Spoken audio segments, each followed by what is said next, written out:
Welcome to episode 3 of Behind the Screams. I am your host, author Jared Hill, and we are going to be taking a look at a classic 1970s movie tonight, and that movie is The Omen. Now, I have always really enjoyed this movie since the first time I saw it when I was younger, all the way up until now.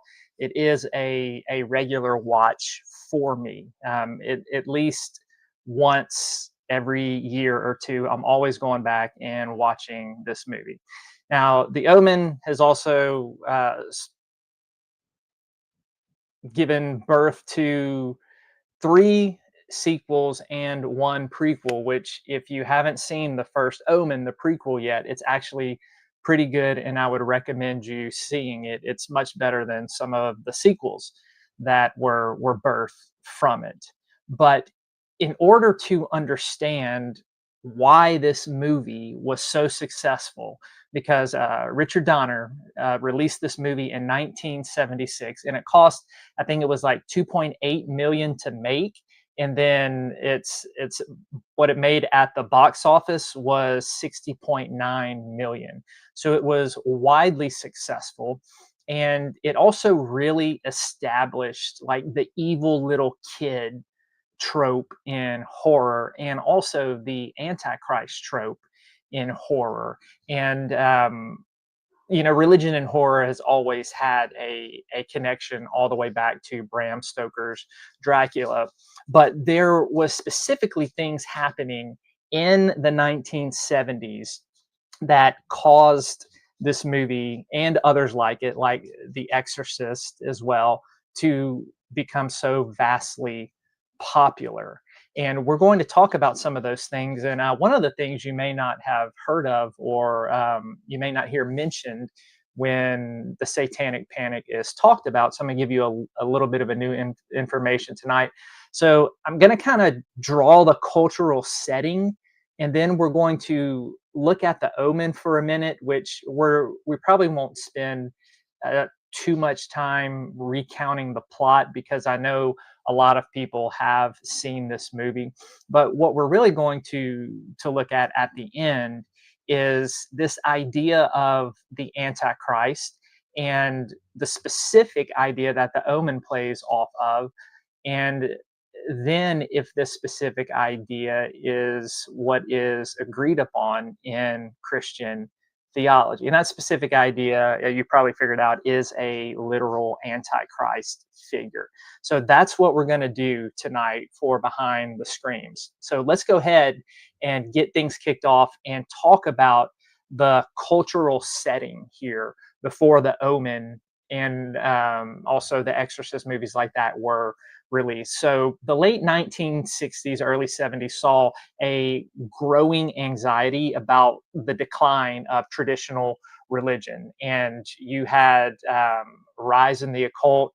You also had Anton LaVey and the Satanic Bible being produced in 1969. So a lot of people saw this as the culture being corrupted, and they were frightened because this was an affront to a lot of people's religious belief. And you begin to have fears about satanic cult rituals, about possession, Antichrist figures. All of these things began to happen in the 70s, all the way into the 80s, even the 90s. And a lot of you know that's where we end up getting our video nasties from and things like that. But there's one book that people don't mention that had a huge influence on this satanic panic, especially when it comes to the idea of the Antichrist. And no, it's not that Michelle remembers book. It's something different that was very huge, not only in Christian circles, but also in secular culture. This book sold, it was millions of copies. And that book was released in 1970. And the title of it is The Late Great Planet Earth by Hal Lindsey. I'm taking some of you back to your Bible school days right now. I know that's ringing a bell for some of y'all.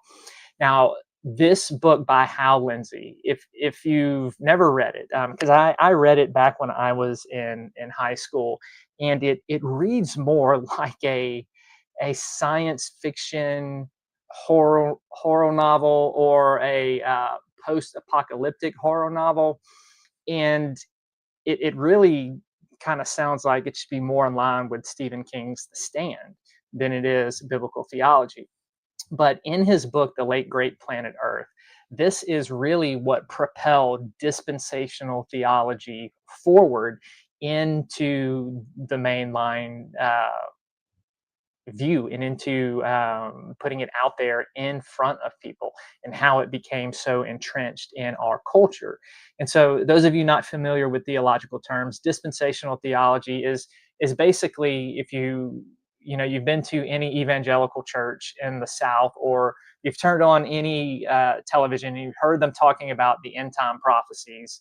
That's where they have the system, and you'll see them with the Bible charts and everything like that, laying out this chronological system of the end times, and how you'll have a rapture, appearing of the Antichrist, 7-year tribulation, return of Christ, 1,000-year reign, and then the eternal state. And they're always looking at how prophecies are supposedly being fulfilled. So that's what that system is. And so Hal Lindsey's Late Great Planet Earth was the one that propelled this forward. And he interpreted Bible prophecies through the Cold War and Middle East events, and he predicted this imminent rise of the Antichrist, who was going to be this global political leader during this 7-year tribulation period. And it was written mainly for lay people. I mean, it was not a scholarly exegesis of eschatology, not by a long shot. And it sold. I'm pretty sure it was like something like 35 million copies that this thing sold, and it was all over the place. And it created this sort of panic, and it helped spread this end time anxiety in evangelical culture, even out into the secular culture. And we're still feeling the effects of that today in this time period. So Hal Lindsey's Late Great Planet Earth was definitely something that propelled this idea of the Antichrist as a global political leader really into the forefront of the culture. And then in the broader cultural climate, like I mentioned, you had Anton LaVey with his Satanic Bible in 1969, a cult entering the mainstream, and that threatened a lot of people. And then you had a very influential movie a lot of you horror fans are familiar with 1968, Roman Polanski's Rosemary's Baby, about her giving birth to this, demon child with this satanic cult. You also had the Charles Manson murders that were big in this period, and you had the 1970s with the Cold War. You had Watergate scandal, Vietnam, and so the evangelicals and secular culture audience, they were primed and ready for a narrative about evil and about Satan and about the Antichrist. And so Hal Lindsey, with his book, he gives kind of a theological explanation as to why Satan and the Antichrist were already active, or probably about to be active in the world. And then this type of thing gave birth to a lot of great occult satanic films that a lot of us enjoy, some of them for their seriousness and their drama, like The Exorcist, and then some of them for their, kind of hokey attempts. But you had Rosemary's Baby in 1968. And then in 1971, you had films like The Brotherhood of Satan. 1972, you had Season of the Witch by George Romero. You also had Blood on Satan's Claw, 1972. In 1973, you had the Exorcist. And then 74, you had a film called Abby, Beyond the Door in 1974, which is a great schlocky, cheesy horror Italian possession film. 1975, you had The Devil's Reign. You also had Race with the Devil come out that year. And then 1976, that's when The Omen hits. And it is a huge success. And then that gave birth to movies like The Sentinel, and things like that. So everything was primed for The Omen to come out and play off of this Antichrist figure. And that's exactly what they did in the movie. So, with that background, we can kind of understand why they did kind of what they did with the Omen. You'll see some religious symbolism in the Omen too, like with 666, things like that. And what I think is brilliant about what Richard Donner does with this movie, before we get into it, is the dread that he creates in it. It's not supernatural. Like, we're really never introduced to a demon or any type of real supernatural satanic presence. If you break this movie down and think about it, um, the protagonists are really a kid, some dogs, and a deranged nanny. That's it. And somehow Richard Donner takes those three things and he creates this great drama and dread throughout the movie. The movie did not rely on its violence. It's very tame. I mean, there's a couple scenes. There's decapitation and impaling, and then you have the nanny jumping off of the balcony, hanging herself, declaring her uh, allegiance, or not the nanny, but that one of the ladies jumping off and declaring her allegiance to Damien. So it didn't rely on a lot of gore. It relied on storytelling, characters, and creating this existential dread that this young child is the Antichrist, and he's going to be raised up and lead the world into chaos and destruction. So it was very masterfully done. Again, it didn't rely on shocking scenes like The Exorcist, which I love, by the way. So I'm not knocking The Exorcist. I'm just pointing out the difference in these films, and specifically what Richard Donner did, that still makes this movie so enjoyable and fun to watch. Um, but The Omen, it uh, it really builds this narrative, that the devil is raging war against God, and he wants to claim dominion over the earth, and he wants to use the Antichrist to do it. And he's going to deceive vulnerable souls into accepting the Antichrist as their master. And the story really plays on this Antichrist imagery. It doesn't give us a timeline. It doesn't dive deep into dispensational theology. It just really plays on this Antichrist figure. And the like I said, the only imagery we get a lot of times is the 666 on Damien's head. But the plot of this movie, for those of you who haven't seen it, it follows this newborn child who is growing up in a family of American diplomats. The child, who they named Damien, was secretly adopted by an American diplomat named Robert Thorne, who's played by Gregory Peck. And what happens is his wife, who's played by Lee Remick, she gives birth to a stillborn child, and he tries to hide that from her. So he switches out and he adopts a baby, and he adopts Damien and presents it to her, and he's keeping this a secret from her. And so, you know, like good horror does, everything is happy for the mom, happy for the family, but you know something's not right because he switched these babies out, and that can never go well, especially with him keeping a secret. And so unexplained events begin to happen around Damien, who's played by Harvey Spencer Stevens. And when the parents are finally at their wits' end looking for a reason and a solution, what's going on, then we have really the religious context that enters in, other than Damien freaking out about going by a church. But Father Brennan comes in, and he is a priest, and he meets Robert Thorne to warn him about Damien, informing him that he is the Antichrist. And so at first, Robert Thorne, he refuses to believe anything that Father Brennan is telling him, thinks he's crazy, he's not into all of this. But he begins to look into it. And then Father Brennan dies, and then Robert discovers that all of his worst fears are true. Like this child really is, there's something wrong with him, and especially when he discovers that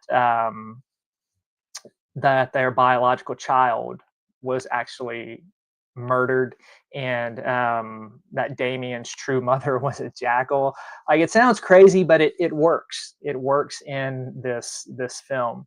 And so you have the film focusing on this seemingly innocent child who, when you watch it, he never really does anything. It's really just the things going on around him. It's like he has this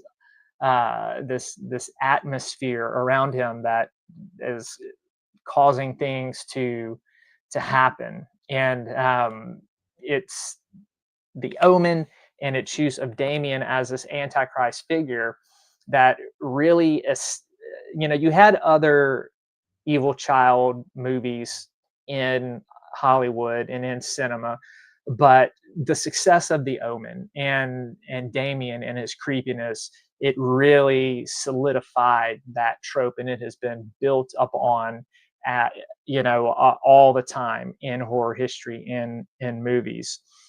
And you have these religious themes and symbolism there, but obviously the main one that I want to focus on is this concept of the Antichrist.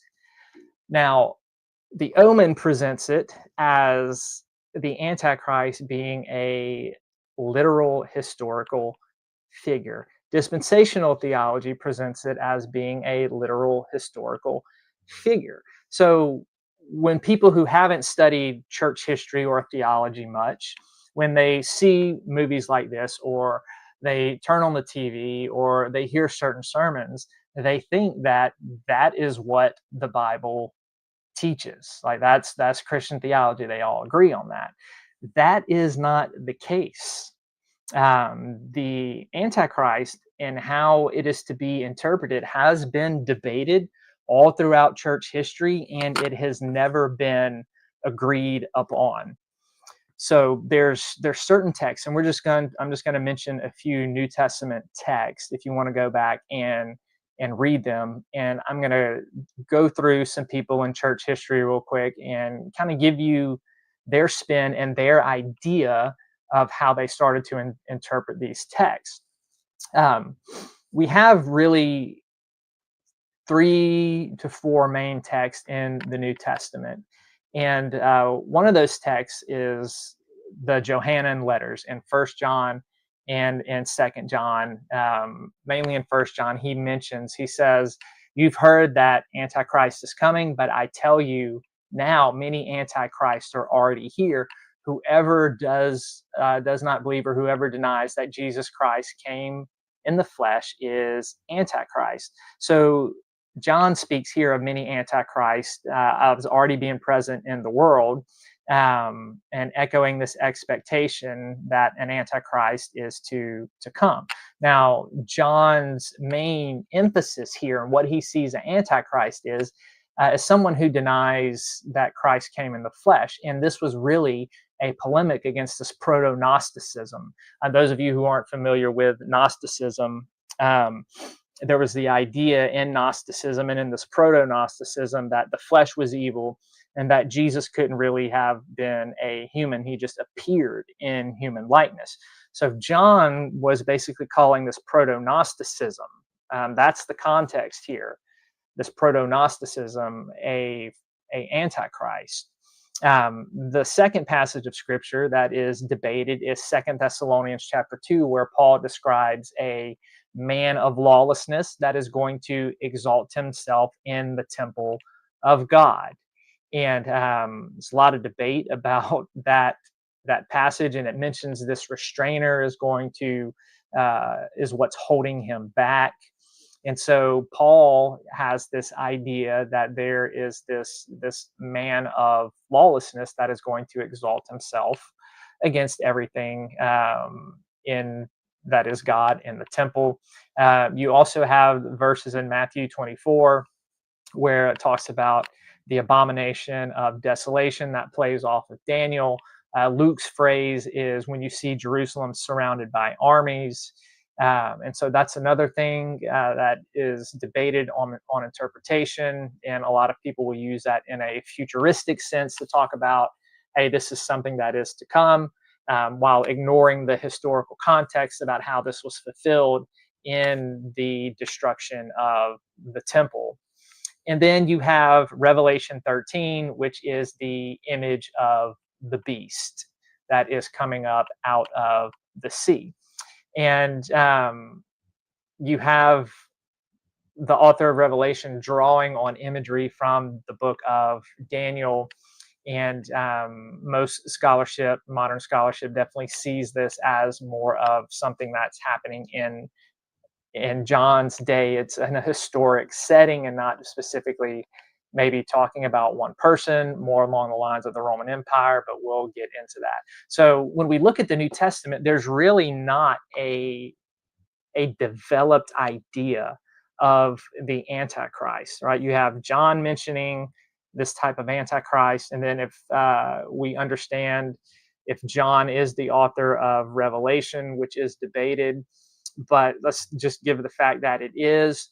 And you have Revelation 13, which is more kind of an idea of political power, which does not seem to match with what is saying in First John when it's more of doctrinal heresy. And then you have Paul's talking about this man of lawlessness. And so the Johannine community had their understanding of heresy and this government that was oppressing people, and then you have Paul and his teaching in his community with this man of lawlessness. Now, all of this, as time goes on, it all begins to get conflated into one person. But when we look at the early church fathers, uh, this is where the idea of a real future literal antichrist started to emerge. Now, the church fathers did not have a huge eschatology worked out. It was very rudimentary in their day. It wasn't a focus. They were dealing with other issues of different other forms of doctrinal heresies that they were trying to combat and things like that. And then you had the issue of which books should they canonize. And so there were other things going on that they didn't really have time to focus on this. But we do see some sort of development in their writings. For example, in Irenaeus, in his book Against Heresies, he begins to integrate this picture, and he treats the Antichrist as this future climactic opponent. And he basically starts to link Daniel and then Jesus's Olivet Discourse and Paul. He begins to link all these together, and he gives some sort of concrete expectation of a future period when an antichrist is going to arise and bring in deception. And this is basically his very rudimentary idea in talking about it. Then you had people like Tertullian and Hippolytus, which developed that even more. They started really historicizing and literalizing a bunch of these passages. But they go a little further. They start speculating more about the future, and the Antichrist then starts to take a little bit more of a hold theologically among a lot of people in the early church, where you'll see more and more of some of the writings in the early church, people affirming that there is a literal antichrist figure that is going to appear near the end of time. Um, Then you have Augustine, who comes along in fourth, early fifth century, and he gives this idea that, yes, there probably is a literal antichrist, but we don't really need to focus on that and become too speculative and try to work out this sort of end time chronology. He also spiritualized text and was very affirmative on the idea that the antichrist was a spirit, and it is a spirit of heresy, like John said in his letter.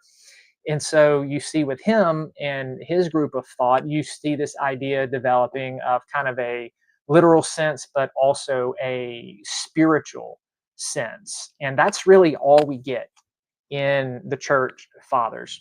When we jump forward to the medieval period, we begin to see the Antichrist as both an expectation of a historical figure, and we see a lot of symbolic uses with it. And so medieval theology, it preserves this anticipation that the church fathers had, but it also begins to talk about seeing some of these passages in more of a symbolic light, of a symbolism of evil, and the antichrist symbol is used to combat different heresies, corrupt rulers, corrupt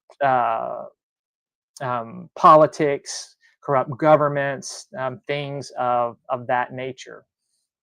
The biggest shift that we see takes place in the Reformation period with Martin Luther, John Calvin, and the Reformers. They start to interpret all of these Antichrist symbols as it referring to the papacy and the Pope, and their writings are big on the Catholic papacy and Pope and the Catholic Church being the Antichrist. So they didn't see the Antichrist as a one political figure. They saw it as a system, and they thought that the Catholic Church was that system of Antichrist. So it's in the Reformation that we really see this move away from a literal Antichrist, and we start to see it more applied in a symbolic way to a type of institution.